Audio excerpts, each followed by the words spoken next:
Hello everyone, तो स्वागत है आप सभी का। तो आज हम बात करने वाले हैं हिंदी हिंदी में आज का हमारा टॉपिक रहने वाला है काल। तो हिंदी में जो टॉपिक है हमारा काल। आज तक हमने इतने सारे टॉपिक कवर कर लिए हैं।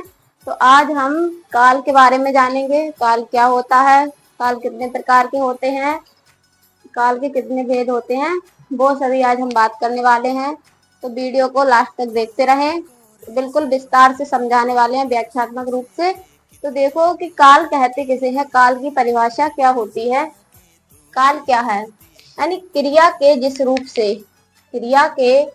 रूप से कार्य करने या होने के समय का बोध होता है। क्या होता है, यानी क्रिया के जिस रूप से कार्य के करने यानी समय का बोध हो, समय का बोध होता है, उसे क्या कहते हैं, उसे काल कहते हैं। ठीक है, यानी क्रिया जो होती है, क्रिया के जिस रूप से किसी कार्य को करने या होने के समय का पता लगे, सबसे काल यानी काल समय, समय का बोध हो, समय का ज्ञान हो, उसे क्या कहते हैं, काल कहते हैं। तो काल को देखेंगे, काल के कितने भेद होते हैं। अगर पूछ लिया जाए काल के कितने भेद होते हैं, तो काल के 3 भेद होते हैं। काल के कितने भेद, काल के 3 भेद होते हैं। कौन कौन से हैं? नंबर 1 है भूतकाल। नंबर 1 होता हमारा भूतकाल। नंबर 2 वर्तमान काल। ठीक है, नंबर 3 होता है भविष्यत काल। ये क्या है, ये काल के 3 भेद होते हैं। ठीक है, अब क्या है भूतकाल। भूतकाल भेद तो है, लेकिन भूतकाल कहते किसे, यानी क्या होगा इसमें, उसे भूतकाल कहेंगे। ठीक है, भूतकाल किसे कहते हैं, तो क्या है, क्रिया के जिस रूप से अगर हम पेपर में कोई भी क्वेश्चन सॉल्व कर रहे हैं तो हमें उसकी व्याख्या पूर्ण रूप से पता होनी चाहिए, यानी क्या कह रहा है, क्या होता है किसमें। ठीक है, तो उसी प्रकार मैंने यहाँ पर समझाया है। जैसे क्रिया के जिस रूप से कार्य के बीते हुए समय में संपन्न यानी पूर्ण होने का बोध हो, उसे भूतकाल कहते हैं। यानी क्रिया के जिस रूप से कार्य के बीते हुए समय में, यानी जो समय चल रहा है वो नहीं, जो बीत गया हमारा समय, उसमें पूर्ण होने का बोध हो, उसे क्या कहते हैं, उसे भूतकाल कहते हैं। जैसे कल वर्षा हुई थी, तो यहाँ पर क्या है, कल की बात की जा रही है, यानी बीते हुए समय की बात की जा रही है। क्या की जा रही है, कल बारिश हुई थी, क्या हुई थी। तो यहाँ पर हम पता लगा रहे हैं कि भूतकाल की बात की जा रही है। तो इसमें कौन सा काल है, भूतकाल। कल बारिश हुई थी, यानी बीते हुए समय की बात की गई है, तो कल बारिश हुई थी, तो इसमें क्या है, इसमें भूतकाल है। जैसे रोहित आया था, रोहित आया था, यानी आया था पूर्ण होने की किसमें, बीते हुए समय में पूर्ण होने की बात की गई कि रोहित आया था, तो क्या है, इसमें भूतकाल है। ठीक है, अभी उसी प्रकार भूतकाल के भी 6 भेद होते हैं। भूतकाल के अगर पूछ लिया जाए कि भूतकाल के कितने भेद होते हैं, तो भूतकाल के 6 भेद होते हैं। कौन कौन से? नंबर 1 है सामान्य भूत। नंबर 1 सामान्य भूत। नंबर 2 है आसन्न भूत। नंबर 3 पूर्ण भूत। नंबर 3 क्या है, पूर्ण भूत है। नंबर 4 है अपूर्ण भूत। नंबर 5 है संदिग्ध भूत। और नंबर 6 हो जाता है हमारा हेतु मद भूत। अब ये 6 भेद तो हो गए, लेकिन यहाँ पर आ जाए कि सामान्य भूत कैसे किसे कहते हैं, या कोई सेंटेंस लिख के दिया है, कोई वाक्य लिख के दिया, उसमें पूछ लिया कि इसमें बताओ कौन सा काल है ना, कौन सा काल है, सामान्य भूत काल है, या फिर आसन्न भूत काल है, या पूर्ण भूत है ना, या फिर अपूर्ण भूत है, संदिग्ध भूत। तो कैसे पहचानेंगे, जब तक हमें उसके बारे में पता नहीं होगा, डेफिनेशन नहीं पता होगी, तो हम उसकी पहचान नहीं कर पाएंगे। जैसे सामान्य भूत, तो सामान्य भूत में क्या रहता है, क्रिया के जिस रूप से कार्य के बीते हुए समय में संपन्न होने का बोध हो, किंतु ठीक समय का बोध ना हो, तो उसे सामान्य भूत कहते हैं। यानी क्रिया के जिस रूप से कार्य के बीते हुए समय में होने का बोध हो, किंतु क्या है, पूर्ण यानी ठीक समय का, क्या क्या क्या होता है सामान्य भूत में, ठीक समय का बोध ना हो। ठीक समय, जैसे क्रिया तो हुई है, बीते हुए समय में क्रिया हुई है, लेकिन ये पता नहीं लग पा रहा है कि क्रिया क्या है, ठीक समय का, यानी कब हुई, ठीक समय का बोध ना हो, तो उसे सामान्य भूत कहते हैं। क्या कहते हैं, सामान्य भूत कहते हैं। जैसे बच्चा गया, लिखा है यहाँ पर बच्चा गया, तो ये तो पता लग रहा है कि बच्चा गया, क्रिया जो हो रही है जाने की, बच्चे की जाने की क्रिया हो रही है, वो क्या है, ये तो पता लग रहा है कि बच्चा गया। लेकिन ये पता नहीं लग रहा किस टाइम गया है, कब गया है ना। तो यही क्या है, यही हमारा सामान्य भूत। सामान्य भूत की डेफिनेशन ही होती है कि क्रिया के जिस रूप से कार्य के बीते हुए समय में संपन्न होने का बोध हो, किंतु उसके ठीक समय का ज्ञान ना हो। जैसे सीता ने पत्र लिखा, सीता ने पत्र लिखा, यानी सीता ने पत्र लिखा तो कब लिखा, ठीक समय का कोई हमें अनुमान नहीं है, कोई पता नहीं है। तो इसमें क्या है, इसमें सामान्य भूत है। ठीक है, इसमें क्या है, सामान्य भूत है। अब क्या है, नंबर 2 आता है आसन्न भूत। नंबर 2 क्या आता है, नंबर 1 आसन सामान्य भूत, नंबर 2 आसन्न भूत आता है। आसन्न भूत में क्या होता है, क्रिया के जिस रूप से यह ज्ञात हो कि क्रिया अभी अभी पूर्ण या समाप्त हुई है। क्या है, आसन्न भूत में क्या है कि क्रिया के जिस रूप से यह ज्ञात हो कि क्रिया अभी अभी पूर्ण हुई है, बिल्कुल मतलब अभी अभी पूर्ण हुई है या समाप्त हुई है, उसे क्या कहते हैं, आसन्न भूत कहते हैं। उसे क्या कहेंगे, आसन्न भूत कहते हैं। हम ये तभी समझ सकते हैं जब हमें इनकी डेफिनेशन, इनके बारे में पता होगा। यानी कोई भी सेंटेंस अगर लिखा आ जाए तो हम कैसे पहचानेंगे, है ना, कंफ्यूजन हो जाती है। तो हमें जब तक इनके बारे में ठीक से पता नहीं होगा तब तक हम इनकी पहचान नहीं कर सकते हैं। आसन्न भूत कह रहा है कि क्रिया के जिस रूप से यह ज्ञात हो कि क्रिया अभी अभी पूर्ण या समाप्त हुई है, उसे क्या कहते हैं, आसन्न भूत कहते हैं। जैसे गाड़ी आई है, गाड़ी आई है, तो इसमें क्या पता लग रहा है कि गाड़ी आई है, अभी अभी, अभी अभी पूर्ण होने की बात की गई, तो गाड़ी आई है। इसको मतलब वाक्य से पता लग रहा है कि गाड़ी आई है, तो क्रिया क्या है, अभी अभी पूर्ण हुई है, तो क्या है, आसन्न भूत है। अब इसमें शिवम ने पत्र लिखा है, शिवम ने पत्र लिखा है, तो ये क्या हो गया, शिवम ने पत्र लिखा है मतलब कि क्रिया अभी अभी पूर्ण हुई है। क्रिया क्या है, यानी लिखने की जो क्रिया है उसकी क्या लिखा, पत्र लिखा है। तो शिवम ने पत्र लिखा है, तो अभी अभी क्रिया पूर्ण हुई है, तो इसे हम क्या कहेंगे, ये सब है हमारे, ये जो हो जाएंगे वो क्या हो जाएंगे, आसन्न भूत हो जाएंगे, आसन्न। अब यहाँ पर नंबर 3 है हमारा पूर्ण भूत। दो टाइप पढ़ लिए हैं, क्या है, पूर्ण भूत। तो पूर्ण भूत को हम कैसे पहचानेंगे कि इसमें पूर्ण भूत है, तो क्या है कि क्रिया के जिस रूप से यह ज्ञात हो कि कार्य को समाप्त हुए बहुत समय बीत चुका है।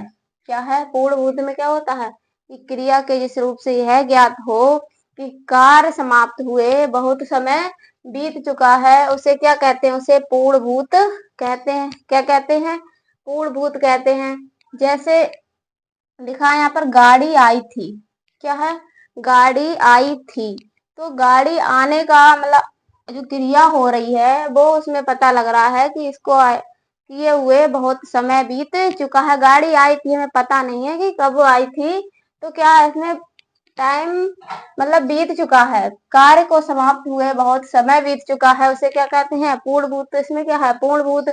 उसी प्रकार वर्षा हुई थी, वर्षा हुई थी, तो वर्षा हुई थी, तो इसको वर्षा हुई थी कह दिया ना, वर्षा हुई थी, तो वर्षा हुए काफी टाइम बीत चुका है, इसके मतलब क्रिया होने से पता लग रही कि वर्षा हुई थी, तो काफी टाइम बीत चुका है, तो क्या कहेंगे, इसमें क्या है, इसमें पूर्ण भूत हो जाएगा। अब क्या है, अब आता है अपूर्ण भूत। नंबर 4 है अपूर्ण भूत। अपूर्ण भूत क्या होता है, क्रिया के जिस रूप से कार्य का बीते हुए समय में होने का बोध हो किंतु उसके पूर्ण होने की जानकारी ना प्राप्त हो, उसे अपूर्ण भूत कहते हैं। यानी क्रिया जो हो रही थी, क्रिया तो हो रही है लेकिन कार्य को बीते हुए समय में पूर्ण होने का तो बोध हो, लेकिन उसके पूर्ण होने का, लेकिन उसके पूर्ण होने की कोई जानकारी ना प्राप्त हो, उसे अपूर्ण भूत कहते हैं। जैसे लड़के आ रहे थे, लड़के आ रहे थे मतलब लड़के आ तो रहे थे, इसमें क्या कह रहा है, लड़के आ रहे थे, लड़के आ तो रहे थे लेकिन पूरी जानकारी नहीं हो रही है कि कब आ रहे थे, कब आ रहे थे, तो क्या है, लड़के आ रहे थे, तो इसमें क्या है, इसमें हो जाएगा हमारा अपूर्ण भूत। इसमें क्या हो जाएगा, अपूर्ण भूत। उसी प्रकार है वह पढ़ रहा था, वह पढ़ रहा था, यानी बीते हुए समय में कार्य होने का बोध तो हुआ है लेकिन पूर्ण जानकारी नहीं प्राप्त है, नहीं पता लग रहा है कि कब कार्य यानी कब वो पढ़ रहा था। तो इसमें क्या है, इसमें भी अपूर्ण, इसमें भी क्या है, इसमें भी अपूर्ण भूत है। ठीक है, इसी प्रकार आगे क्रम में नंबर 5 आता है हमारा संदिग्ध भूत। नंबर 5 संदिग्ध भूत आता है। तो संदिग्ध भूत क्या है, क्रिया के जिस रूप से कार्य होने में अनिश्चितता एवं संदेह बना हो उसे संदिग्ध भूत कहते हैं। यानी कोई भी कार्य हो रहा, कोई भी क्रिया हो रही है, उसमें अनिश्चितता या संदेह, संदेह का बोध है यानी संदेह बना हुआ है, तो वो क्या हो जाएगा, संदिग्ध भूत हो जाएगा। उसे क्या कहेंगे, उसे संदिग्ध भूत कहते हैं।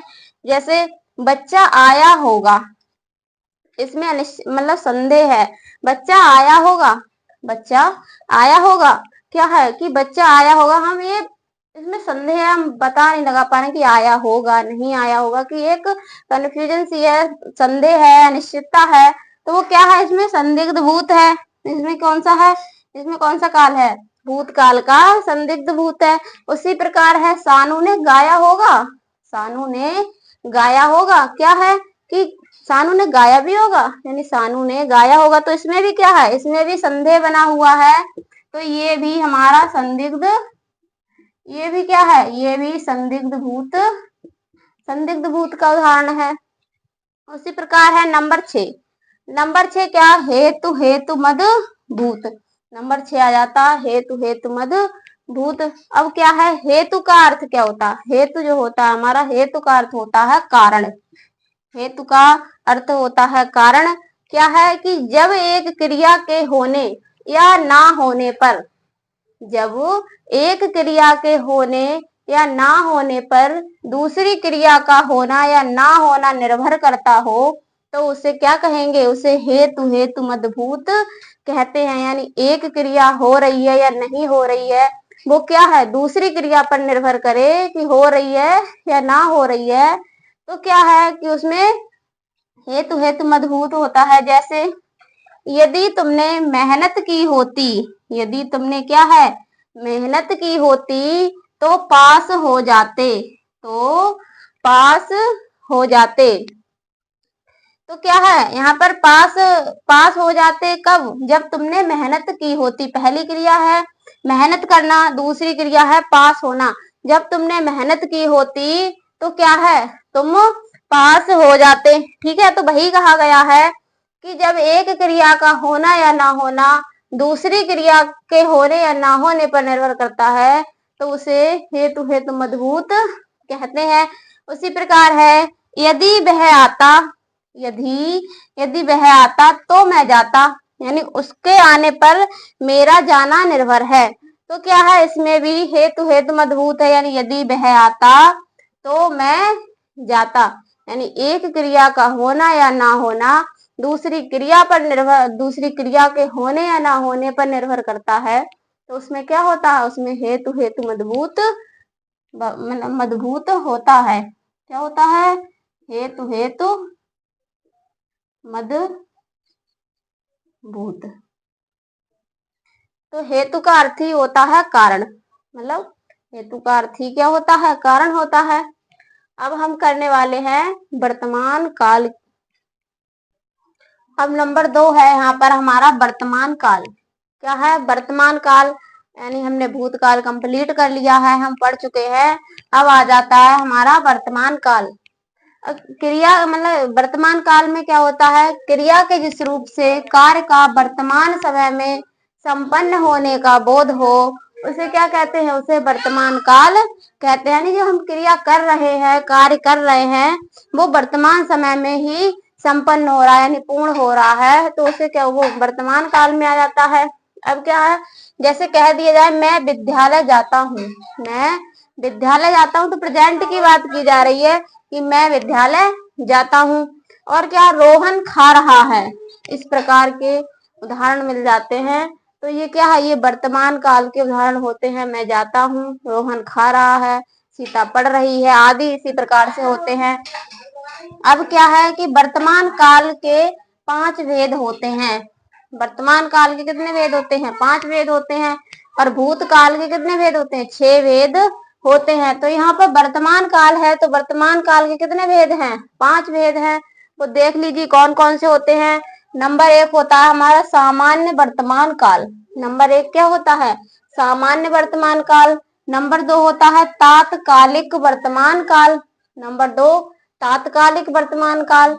नंबर 3 होता है पूर्ण वर्तमान काल। नंबर 3 पूर्ण वर्तमान काल।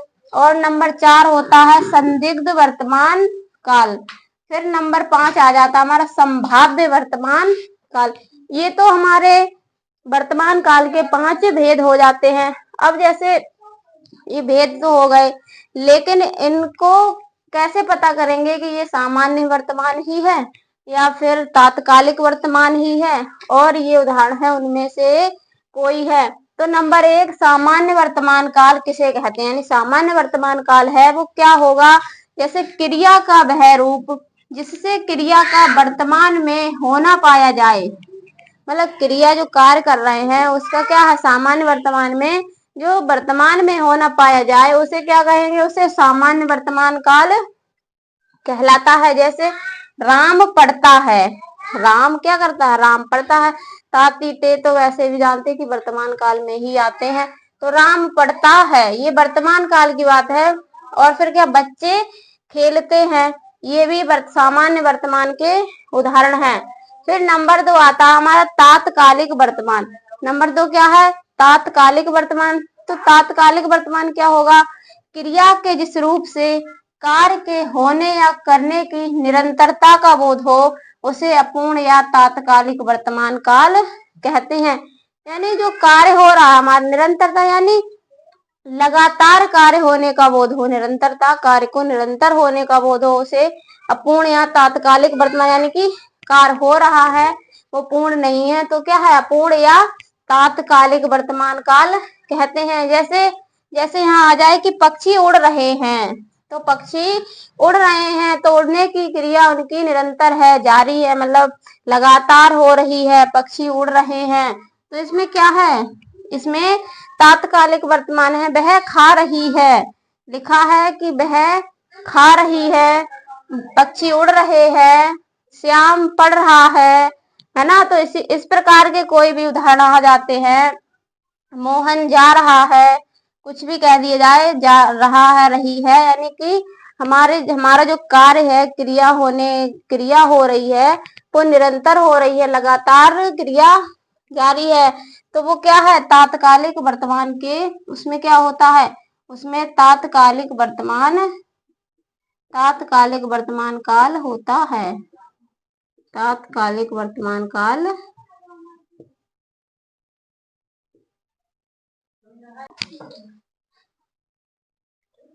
अब यहाँ पर हमारा नंबर 3 है पूर्ण वर्तमान काल।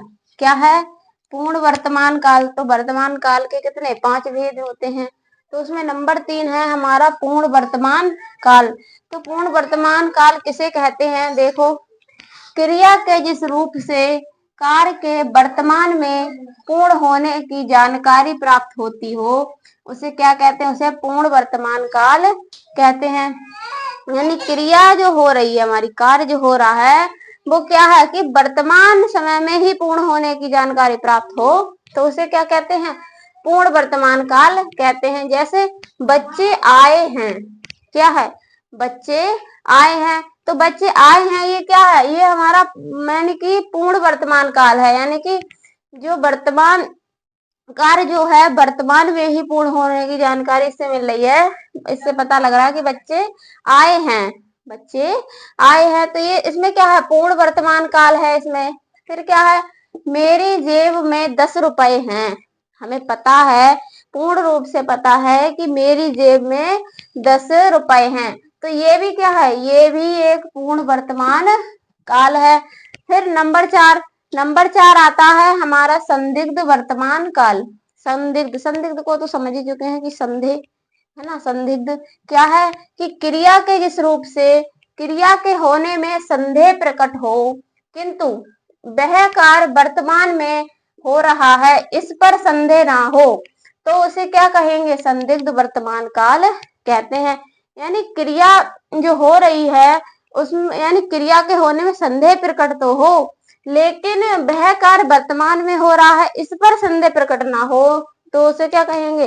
संदिग्ध वर्तमान काल कहते हैं। आइए देखिए, जैसे राम खाता होगा, राम खाता होगा, क्या है? संदेह, यानी संदेह है, एक संदेह बना हुआ है कि राम खाता भी होगा, राम खाता होगा, तो क्या है? इसमें संदिग्ध संदेह बना हुआ है। उसी प्रकार वह पढ़ रहा होगा, वह पढ़ रहा होगा, तो ये पूर्ण जानकारी नहीं है कि वह पढ़ भी रहा होगा, तो इसमें क्या है? संदेह बना हुआ है, तो इसमें क्या है? संदिग्ध वर्तमान काल हो जाता है। फिर नंबर 5 आता है हमारा संभाव्य वर्तमान काल। नंबर 5 वर्तमान काल का टाइप है, प्रकार है संभाव्य वर्तमान काल। तो संभाव्य क्या होता है? संभाव्य का अर्थ होता है संभावित। संभाव्य का अर्थ क्या होता है? संभावित, अर्थात क्रिया के जिस रूप से यह पता चले कि कार्य वर्तमान काल में पूरा होने की क्या है? संभावना है। यानी कि क्रिया के जिस रूप से यह पता चले कि कार्य जो है वर्तमान काल में पूरा होने की संभावना है, तो उसे क्या कहेंगे? उसे कहते हैं संभाव्य वर्तमान काल कहते हैं। जैसे वह पढ़ता हो, वह पढ़ता हो, ये संभावना व्यक्त कर रहा है, संभावित है कि वह पढ़ता हो, वह पढ़ता हो, तो इसमें क्या है? यह संभाव्य वर्तमान काल है।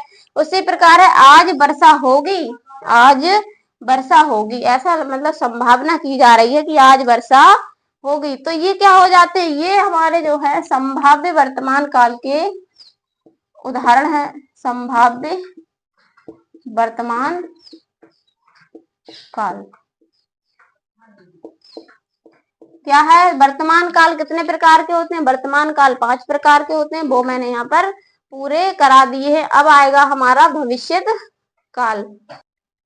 तो नंबर 3 है हमारा भविष्यत काल। तो भविष्य काल क्या होता है? देखो, क्रिया के जिस रूप से यह पता चले कि कार्य आने वाले समय यानी भविष्य में होने वाला है, तो उसे क्या कहेंगे? उसे भविष्य काल कहते हैं। यानी उसे भविष्यत क्रिया जो हो रही है उसके रूप से ये पता चले कि कार्य जो है आने वाले समय यानी भविष्य में होने वाला है, तो उसे क्या कहेंगे? उसे भविष्यत काल कहते हैं। जैसे मैं खाना खाऊंगा, यहाँ पर लिखा है मैं खाना खाऊंगा, तो ये खाना खाऊंगा आने वाले समय की बात हो रही है, यानी भविष्य की बात की जा रही है कि मैं खाना खाऊंगा, तो इसमें भविष्य काल है। उसी प्रकार है मैं आपकी प्रतीक्षा करूंगा, मैं आपकी प्रतीक्षा करूंगा, तो प्रतीक्षा करूंगा यानी आने वाले टाइम की बात हो रही है, तो इसमें क्या है? इसमें भी भविष्य काल है।